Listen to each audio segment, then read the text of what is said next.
Auspicious greeting to everyone. Welcome to our Guang English Dharma Service channel. I am Juedi from Nam Hoa Temple in South Africa. Today, I will cover the topic of giving with mindfulness. During natural disaster or the COVID-19 pandemic, we saw much giving being done, especially the provision of medical supplies and food during this COVID-19 pandemic. We would like to help too, but how do we give with mindfulness? You may relate mindfulness to sitting down and observing breathing. But mindfulness is not solely talking about sitting on a cushion.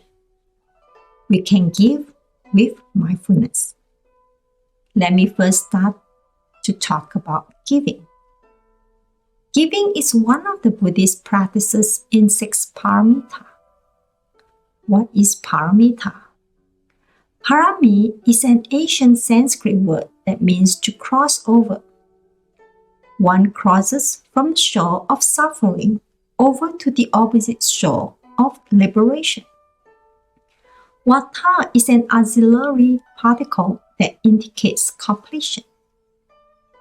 When we give, we need to have the Paramita aspect. We don't give just to make others happy.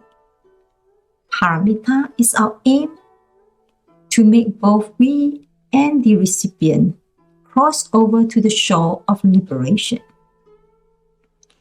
We need 6 special tools to go to the shore of liberation. It is like we are going to migrate to another country, which requires us to have the finance or possess certain expertise to be granted permanent residency. Today, I will only cover dana or generosity paramita.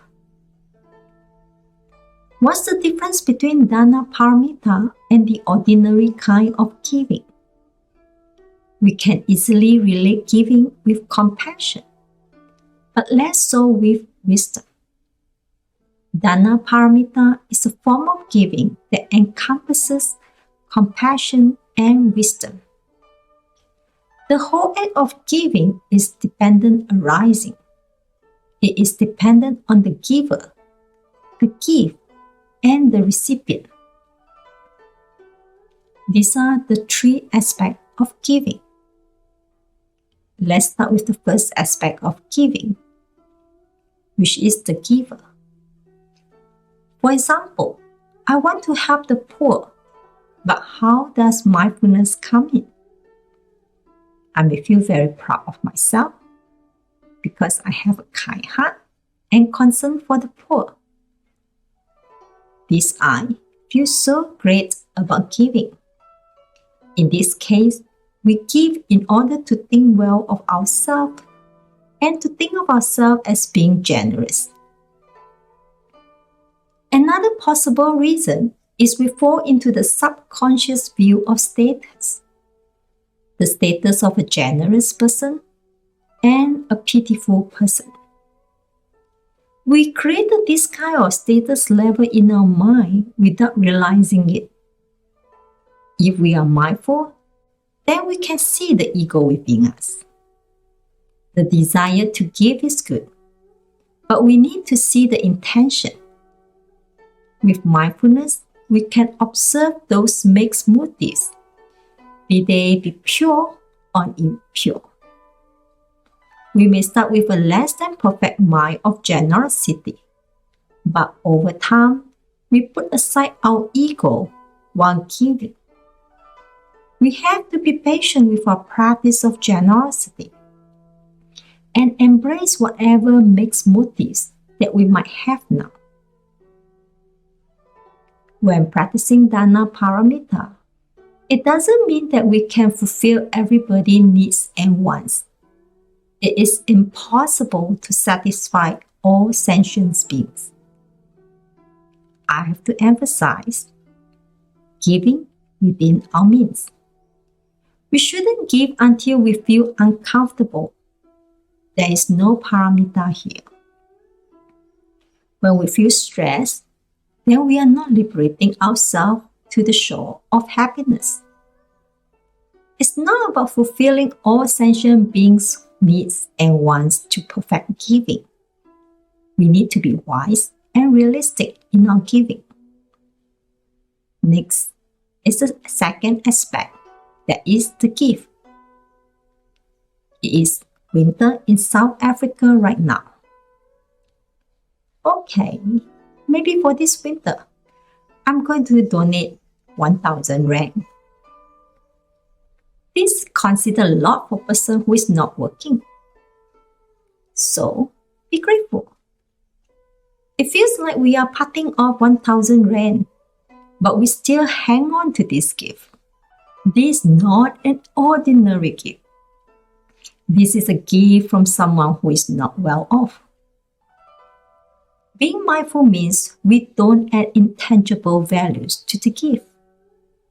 A gift is a way to communicate with the receiver. It connects the giver and receiver. There are different types of gift in Buddhism. Firstly, giving of cash. Secondly, giving of Dharma, or words of wisdom. Thirdly, giving fearlessness. The first one, giving cash, including money, food, materials, and time.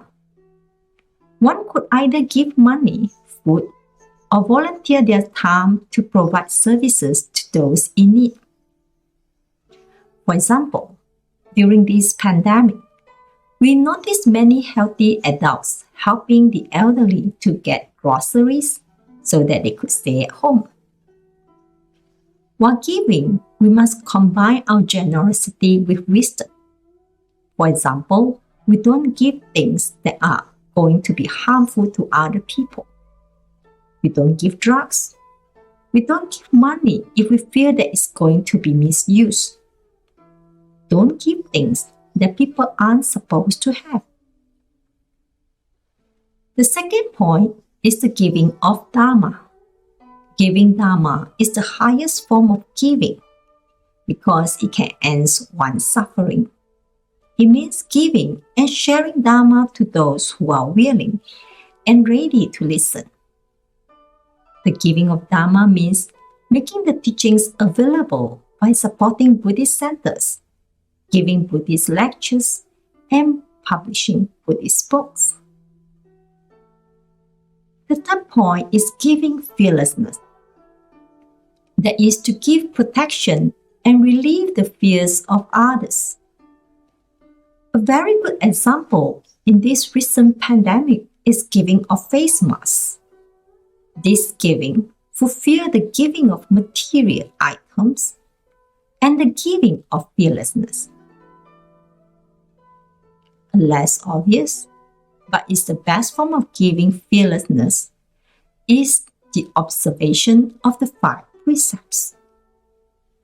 By upholding no killing, no stealing, no sexual misconduct, no lying, and no intoxication, we are giving fearlessness to people around us. We now come to the third aspect, which is the recipient. I offer to help you. You are pitiful. You must be happy that I'm helping you. You must be grateful. The list goes on. If we are not mindful, we not only see ourselves as superior to the recipient, but also with an expectation of return. For instance, we ask someone to pay it forward. Even this is an expectation.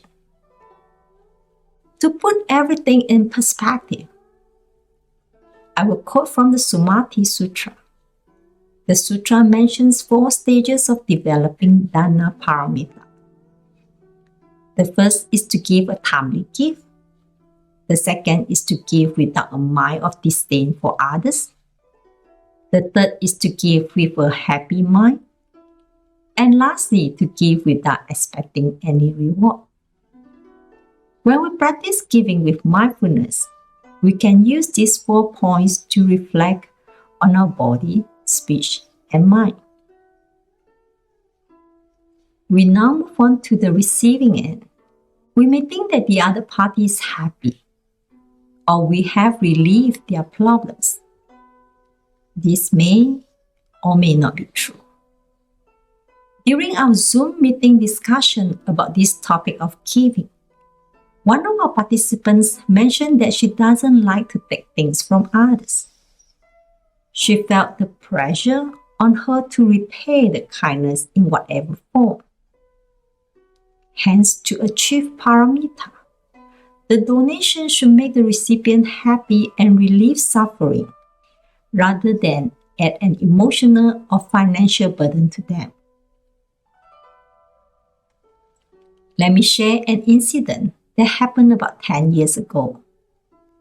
There was a male student from the Guang Buddhist College whose family lives from hand to mouth, relying on his mother to run a small food store.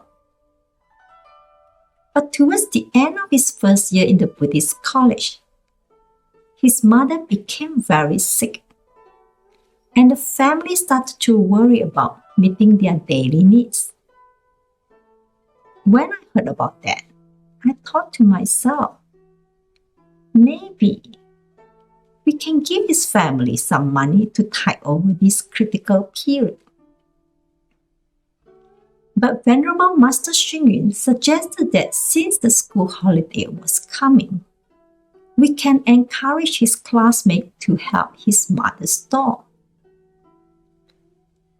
These students then worked together to sell food at the store during the school holidays. The finance issues were resolved, and the mother finally recovered before the school reopened. Also, there was better bonding between the classmate and the family pride was being taken care of. From this incident, we see that we can choose the easy way out of just giving away money. However, Venerable Master Xing Yun maintains an openness to others that enables him to be aware of the student's financial and emotional needs. Henceforth, Dana Paramita encompasses compassion and wisdom. Without wisdom, giving money may be counterproductive or misguided. In this example, we might have hurt the young man's dignity unintentionally. Giving isn't about the transfer of money or material things from here to there. Where one aspires to give, the other person must aspire to receive as well. Conversely, if one is willing to give, but the other person refuses to receive, then generosity cannot be expressed. The principle of Buddhist generosity advocates that the giver and receiver are not different from one another. Thus, there is only mutual respect instead of differentiation between self and others. Therefore, as a giver, when we are mindful of our motivation, we are free from pride, free from attachment over the gift, and free from expectation. For the receiver, it is a moment of joy and relief without any burden of repaying. Hence, it is a win-win situation for both of them. When we give with mindfulness, then we can perfect our giving, benefiting ourselves and others. And lastly, may you find joy in giving and receiving. Goodbye.